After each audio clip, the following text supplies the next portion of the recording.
નથી કે રથયાત્રા પહેલા કેમ ભગવાન બીમાર પડી જાય છે।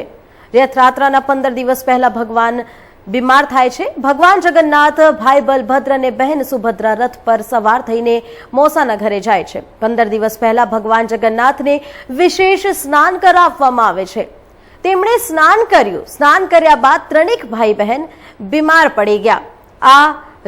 તો ભગવાનને વધુ પડતા સ્નાન કરવાથી તાવ આવે છે, જે બાદ ભગવાન બીમાર પડી જાય છે।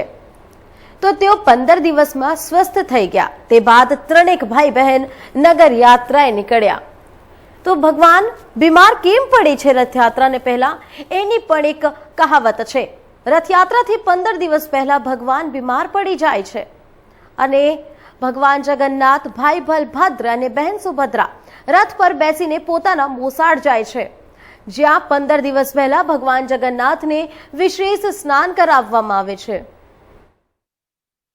તો તેમણે સ્નાન કર્યું। સ્નાન કર્યા બાદ ત્રણેક ભાઈ બહેન બીમાર પડી ગયા અને ભગવાનને વધુ પડતા સ્નાન કરાવવાથી તેમને તાવ આવી જાય છે। તેના કારણે ભગવાન બીમાર પડી જાય છે। તો તેઓ 15 દિવસમાં સ્વસ્થ થઈ ગયા અને તે બાદ ત્રણેક ભાઈ બહેન નગર યાત્રાએ નીકળ્યા। લોકોને દર્શન આપવા માટે ભગવાન નગર યાત્રાએ નીકળતા હોય છે। તો અમદાવાદની 147મી જગન્નાથની રથયાત્રા છે। અમદાવાદમાં રથયાત્રા માટે 23,000થી વધારે પોલીસ કર્મીઓ તૈનાત છે। 20 ડ્રોન અને 1400 સીસીટીવી કેમેરાની બાજ નજર રાખવામાં આવી રહી છે। અમદાવાદની 147મી રથયાત્રાને લઈ વિશેષ સુરક્ષા વ્યવસ્થા અમદાવાદમાં કરવામાં આવી છે। ગુજરાત સહિત દેશમાંથી મોટી સંખ્યામાં દર્શનાર્થીઓ અમદાવાદ પહોંચ્યા છે।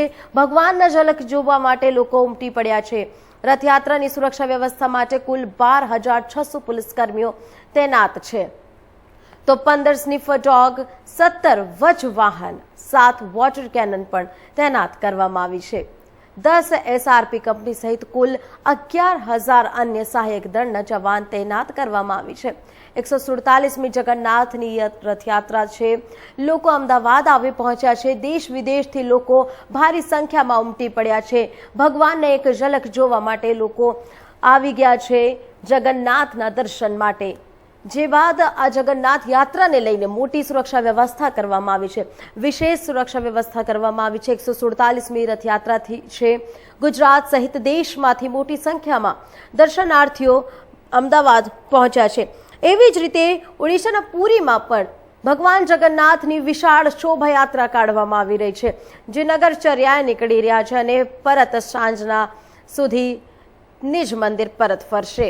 અમદાવાદની 147મી રથયાત્રાને લઈને ભાવિ ભક્તોમાં એક મોટો ઉત્સાહ જોવા મળી રહ્યો છે।